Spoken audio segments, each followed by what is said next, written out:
Vote चोरी को लेकर आम पब्लिक की राय सुनते हैं। आइए देखते हैं। ये बीजेपी बेवकूफ़ी कर रही है। इसको भी विपक्ष के साथ आना चाहिए इलेक्शन कमीशन के मामले में। ऐसा नहीं है कि हाँ कि मतलब सदा बीजेपी रहेगी। ये कंफ्यूज आदमी है। राहुल गांधी क्या कह रहे हैं? राहुल गांधी कह रहे हैं वोट चोरी हो रही है, और इलेक्शन कमीशन क्या कह रहा है? इलेक्शन कमीशन कह रहा है हम SIR करवाएंगे, सभी फर्जी वोटों की जांच करेंगे। तो भैया जो राहुल गांधी कह रहा है वो इलेक्शन कमीशन कर रहा है, और कांग्रेस को कहना चाहिए कि पूरे देश में SIR होना चाहिए। ये घबराते क्यों है? मैं कह रही हूँ बीजेपी 29 राज्यों में से कितने राज्यों में है? 13 के अंदर। अगर बीजेपी वोट ही चोरी करती तो मैडम 29 के 29 में हो जाती ना, सीटें 400 पार हो जाती है। लेकिन जो पप्पू जो ठप्पा छाप लोग हैं, नाली छाप लोग हैं, इनको ये बात समझ में नहीं आएगी। ये पगलेट लोग हैं, इनके ये बात समझ आ ही नहीं सकती। कुछ समझने को तैयार भी तो हो वो। अरे बीजेपी के अगर बीजेपी वोट ही चोरी करती तो अयोध्या इतना बड़ा राम मंदिर बना के थोड़ी हार जाएगी। ये एक्चुअल में इनको क्या कोशिश है, पप्पू प्रधानमंत्री बन जाए। लेकिन मैडम मैं आपको एक ज्ञान की बात बता दूं, पप्पू अगर प्रधानमंत्री बन गया ना, उसके ऊपर से पप्पू का ठप्पा हट जाएगा, और वो आप पे और मेरे पे बाकी के 140 करोड़ पे लग जाएगा। अब वो इन पर है कि इन बेवकूफ जालिमों को अगर वो ठप्पा अपने ऊपर लगवाना है तो भैया देखो लगवाओ। हम तो इतने पगलेट है नहीं। मैं राहुल गांधी जी को ये कह रही हूँ कि पप्पू, आपको पता है पप्पू किस खानदान का है? सांप का बच्चा सपोलिया होता है। उसके खानदान में राजनीति करनी सीखी है और सीखा हुआ है। वो पप्पू नहीं है। नहीं नहीं, ये गलत कह रही हैं। हम अब आपके पप्पू की छवि मैडम सलमा जी हैं। सलमा जी मैं आपको बात दूं, आपका नाम मुस्लिमों सलमा ले लिया। इमरजेंसी के टाइम पे सलमा बेगम को मिलते थे 6,000 रुपए 14वां बच्चा पैदा करने के लिए। रामलाल को मिलते थे 1,200 रुपए नसबंदी कराने के। कौन सा राजनीति आई? राजनीति वाकई में मोदी जी को सीखनी चाहिए तानाशाही इंदिरा से। पूरे सड़े हुए गलीच विपक्ष को डालो जेल के अंदर। जो ये करते थे ना इनकी सरकार, जो हिंदुओं के साथ करती थी, वो इनको करना। सुनो सवाल मेरा ये, इलेक्शन कमीशन बिहार से जो वोटर लिस्ट से जो नाम काट रही है, विपक्ष को इससे आपत्ति हो रही है। विपक्ष कह रहा है कि इलेक्शन कमीशन बिक चुका है, गोदी कमीशन, मोदी कमीशन। इस पर बताइए। एक चीज बताऊं मैं आपको, ये बीजेपी बेवकूफ़ी कर रही है। इसको भी विपक्ष के साथ आना चाहिए इलेक्शन कमीशन के मामले में। ऐसा नहीं है कि हाँ कि मतलब सदा बीजेपी रहेगी, कोई और भी रह सकती। एक ये संस्था हमारी ऐसी है जो बिल्कुल निष्पक्ष होनी चाहिए, बिल्कुल निष्पक्ष होनी चाहिए। ये किसी के पक्ष में होनी नहीं चाहिए। तो बीजेपी को भी करना चाहिए, बीजेपी को भी करना चाहिए। बीजेपी क्यों बचा रही है इसको? बीजेपी से सवाल पूछ रहा है क्या विपक्ष? बीजेपी से कह रहा है क्या कि तुम इलेक्शन कमीशन हो? इलेक्शन कमीशन से ही तो पूछ रहा है विपक्ष। तो आप बता दीजिए। अब एक बात, आप क्या चाहते हैं? आप क्या चाहती हो? सर बुलाया तो था 30 लोगों को, की प्रूफ से तो दिखाना। 30 ही लोग चुन कर आए हैं क्या? 30 लोगों ने प्रधानमंत्री बना दिया? 30 लोगों ने ही सब बना दिया क्या? जो आप एक बात, लोगों को बुलाया तो 30 ही जाएंगे। आप एक कानून भी तो होते हैं। हमारे देश का प्रधानमंत्री कितने सांसदों से बनता है? राहुल गांधी पता है आपको? इनसे पूछो। ये कंफ्यूज आदमी है। ये कंफ्यूज आदमी है। राहुल गांधी क्या कह रहे हैं? राहुल गांधी कह रहे हैं वोट चोरी हो रही है, और इलेक्शन कमीशन क्या कह रहा है? इलेक्शन कमीशन कह रहा है हम SIR करवाएंगे, सभी फर्जी वोटों की जांच करेंगे। तो भैया जो राहुल गांधी कह रहा है वो इलेक्शन कमीशन कर रहा है, और कांग्रेस को कहना चाहिए कि पूरे देश में SIR होना चाहिए। ये घबराते क्यों है? ये डरते क्यों है?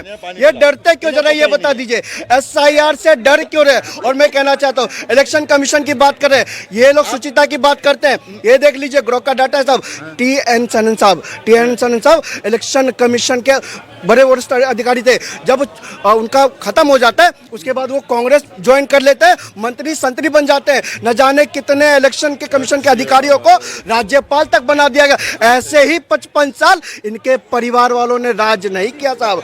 तो बड़ी चाटुकारिता थी, बड़ी चाटुकारिता थी, और वोट चोरी की परतें तो खुल कर सामने आ रही है। और जो राहुल गांधी जी ने शुरू की थी, अब वो मुद्दा पूरे देश में फैल चुका है, क्योंकि आज देश की जनता कह रही है वोट चोरी करने का काम कांग्रेस ने किया था। अच्छा, क्या दिक्कत है अगर जो लोग मृत हो चुके हैं उनका नाम काटा जाए, जो लोग बाहर से आए उनका नाम काटा जाए? इसमें परेशानी कहाँ है? परेशानी यहाँ है जिन लोगों को मरे हुए 10 साल हो चुके हैं, उनका वोट अभी भी पड़ रहा है। वही तो काटे जा रहे हैं, वही तो नाम काटे जा रहे हैं। काटे जा रहे हैं। काट तो रहा है सर। है क्या SIR है क्या? जरा ये बता दीजिए। बता दिया। अभी सुप्रीम कोर्ट में योगेंद्र यादव लेके पहुंचे थे उन्हीं मृत वोटों को। कैसे जिंदा हो गए? वो भी तो जिंदा हो गए। उनको जिंदा बता दिया। कैसे हो गए मैडम? 5 राज्यों में वोट डाल रहा है। वाह, मतलब एक बंदा, वाह भाई वाह, बहुत बढ़िया। तो काटे जा रहे हैं। SIR है, तो ये शिक्षित भारत है। SIR है क्या? एक बार ये पूछ लीजिए, SIR है क्या? SIR है क्या? जरा ये फिर मैं आ गए। नहीं, इलेक्शन कमीशन कर क्या रहा लिस्ट में है? बता बिहार दो। के अंदर कर क्या रहा है? वही तो फर्जी वोटों को ढूंढ ढूंढ कर काटने का काम कर रहा है। आपत्ति अभी क्या बिहार है? से शुरुआत की है। इससे आपत्ति क्या है? आपत्ति क्या, जरा ये बता अब दो। एक बात बताइए, SIR से दिक्कत आप एक क्या बात है? बताइए, राहुल गांधी ने क्या कहा या अखिलेश यादव ने क्या कहा? वो भी तो यही कह रहा है ना कि एक व्यक्ति 5 जगह वोट क्यों डाल रहा है, इसको सही करो। काट तो रहे हैं, अरे वही तो काम कर रहे हैं। अरे वही तो काम चल रहा है। मैडम मैडम एक मिनट सर, एक मिनट। मैं कह रही हूँ बीजेपी 29 राज्यों में से कितने राज्यों में है? 13 के अंदर। अगर बीजेपी वोट ही चोरी करती तो मैडम 29 के 29 में हो जाती ना, सीटें 400 पार हो जाती। लेकिन ये जो पप्पू, जो ठप्पा छाप लोग हैं, नाली छाप लोग हैं, इनको ये बात समझ में नहीं आएगी। ये पगलेट लोग हैं, इनके ये बात समझ आ ही नहीं सकती, क्योंकि कांग्रेस कुछ समझने को तैयार भी तो हो वो। अरे बीजेपी के अगर बीजेपी वोट ही चोरी करती तो अयोध्या इतना बड़ा राम मंदिर बना के थोड़ी हार जाएगी। ये एक्चुअल में इनको क्या कोशिश है, पप्पू प्रधानमंत्री बन जाए। लेकिन मैडम मैं आपको एक ज्ञान की बात बता दूं, पप्पू अगर प्रधानमंत्री बन गया ना, उसके ऊपर से पप्पू का ठप्पा हट जाएगा और वो आप पे और मेरे पे बाकी के 140 करोड़ पे लग जाएगा। अब वो इन पर है कि इन बेवकूफ जालिमों को अगर वो ठप्पा अपने ऊपर लगवाना है तो भैया देखो लगवाओ। हम तो इतने पगलेट है नहीं कि जो कांग्रेस की गुलामी करेंगे, हम तो इतने पागल है नहीं। अरे जो इतना घटिया चोरी का खानदान है, मनमोहन सिंह मौन ही रहा, हमेशा मौन ही प्रधानमंत्री कहते थे हम उसको, हमेशा मौन रहा। वो राजमाता दिखती थी हर जगह, वो कभी प्रधानमंत्री दिखा ही नहीं, लगा ही नहीं देश को कि हाँ वो प्रधानमंत्री है। और लोगों से भी राय करेंगे। रिद्धिमा जी आप बने रहिए। क्या शुभ नाम हो सर आपका? हम तो अभी मैं राहुल गांधी जी को ये कह रही हूँ कि पप्पू, आपको पता है पप्पू किस खानदान का है? किस खानदान का है? सांप का बच्चा सपोलिया होता है। किस खानदान का उसके खानदान में राजनीति करनी सीखी है और सीखा हुआ है। वो मैडम, पप्पू नहीं है। जैसा नहीं नहीं, ये गलत कह रही हैं मैडम, हम। अब आप सलमा जी हैं। पप्पू की छवि एक सेकंड मैडम, सलमा जी हैं। सलमा जी मैं आपको एक बात बताऊं, आपका नाम मुस्लिम हो, सलमा ले लिया। इमरजेंसी के टाइम पे सलमा बेगम को मिलते थे 6,000 रुपए 14वां बच्चा पैदा करने के लिए। रामलाल को मिलते थे 1,200 रुपए नसबंदी कराने के। कौन सा राजनीति आई? राजनीति वाकई में मोदी जी को सीखनी चाहिए तानाशाही इंदिरा से।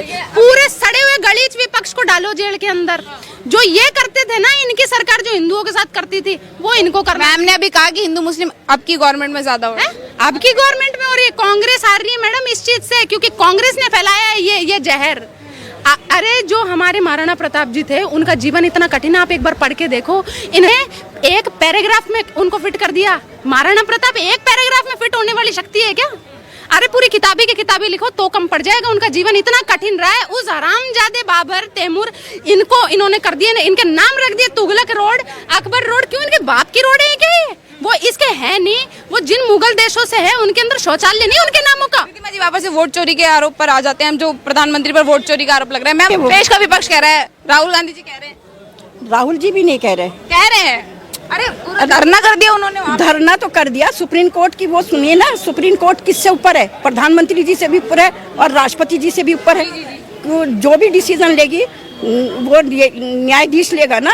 और किसी को भी, चाहे वो देखिए बीजेपी की पार्टी हो या कांग्रेस की पार्टी हो, कोई भी पार्टी हो, हमेशा इज्जत से नाम लेना चाहिए।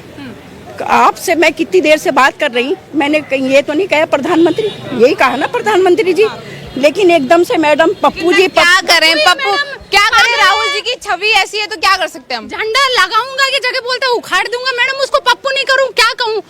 ये सुप्रीम कोर्ट के खानदान ने मैडम 70 साल ऐसे मैडम होने की। आपको उन्होंने करा सशक्त। मैं आपको बताऊं, आपको लगेगी बुरी बात, खाली उन्होंने पावरफुल बनाया, हमारा तो सत्यानाश किया है।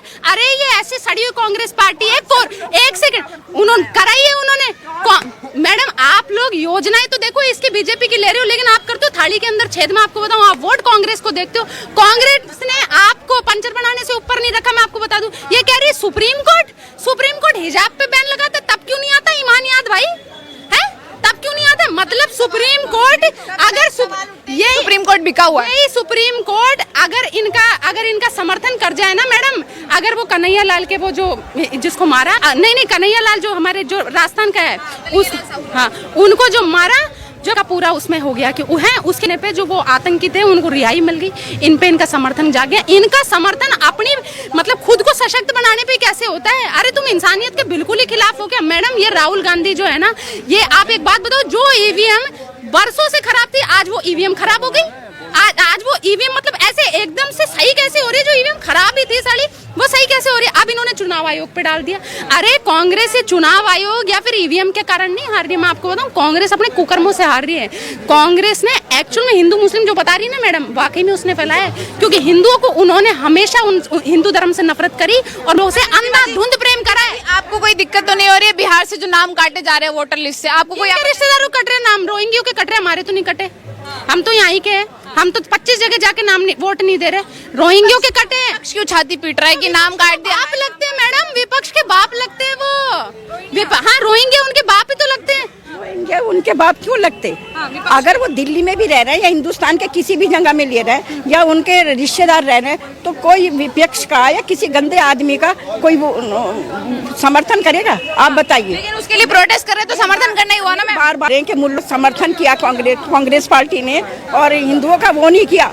कांग्रेस पार्टी ने न कभी हिंदू को हिंदू समझा, मुसलमान सिख ईसाई सबको एक साथ लेके जुड़े। और जब देश हमारा हिंदुस्तान डूब रहा था, नई निजाम हैदर था जिसने इस देश हिंदुस्तान को बचाया था। और बाकी लोगों की क्या? अरे और लोगों की शहीदी का क्या? मैडम देखो, एक बात बताऊं मैं, ये कभी भी जैसे अभी पहलगाम पे हमला हुआ ना, इनसे पूछ लो कि वो आतंकवादी कौन थे मैडम? आतंकवादी तो आतंकवादी थे तो इनकी सरकार थी, तो इनकी सीआईडी कहाँ थी, इनके आरपीएफ कहाँ थे? ये बताइए ना। सरकार की गलती है, अब सरकार की गलती है। ऐसे ये कांग्रेस को क्योंकि आतंकवादी इनके कुनबे से, मैं आपको एक बात बताऊं, पिछले 30 साल के अंदर 1000 से ज्यादा आतंकवादी हमले हुए हैं, 1000 से ज्यादा। हर बार हमलावर आतंकवादी ने खुलकर चीख कर अपना धर्म बताया, हर बार बताया कि मैं मजहबी हूँ, हर बार बताया उसने। लेकिन ये जो सड़े हुए, ये जो समाज सेवी बने हुए हैं आज, जो अंदर ही अंदर पैसा खाए बैठे हैं, और ये गलीच नेता है जो कांग्रेस टाइप के हैं, इन्होंने सिर्फ अपनी सियासत के चक्कर में ना हर बार ये बोला कि आतंकवाद का कोई धर्म नहीं होता। मैं उनका कहती हूँ कि साहब आतंकवाद का धर्म नहीं होता, पर ये कहो कि आतंकवाद का मजहब होता है, और सच्चाई ये कभी नहीं उस पे बोलेंगे यार। इनके पहलगाम के लिए इनकी छाती नहीं फट रही। गाजा में ये अपने सोने दान दे देगी, गाजा में अपने सोने दान दे देगी। गाजा में ये पहलगाम की बात कर रही, अगर किसी को हत्या करनी हो, किसी को कोई बम छोड़ कुछ भी करना, वो पहले आपसे नाम पूछेगा। इजराइल बजाता है, कितना टाइम होगा? वीडियो में देखा वीडियो लोगों ने वीडियो देखा। जिन्होंने वहाँ पे इतनी सिक्योरिटी होनी चाहिए, इनकी सिक्योरिटी क्या कर रही थी? सिक्योरिटी यहाँ पे भी नहीं है, यहाँ पे अभी कत्ल हो जाए। कौन सी मैम कह रही है जितनी शहीदी हिंदुओं ने दी उतनी मुसलमानों ने दी देश के लिए। अब्दुल हामिद को क्यों अपना बाप नहीं बताते? कसाब को क्यों बताते हो? बताओ ना तुम। बिस्मिल्लाह खान शहनाई वादक था, उसको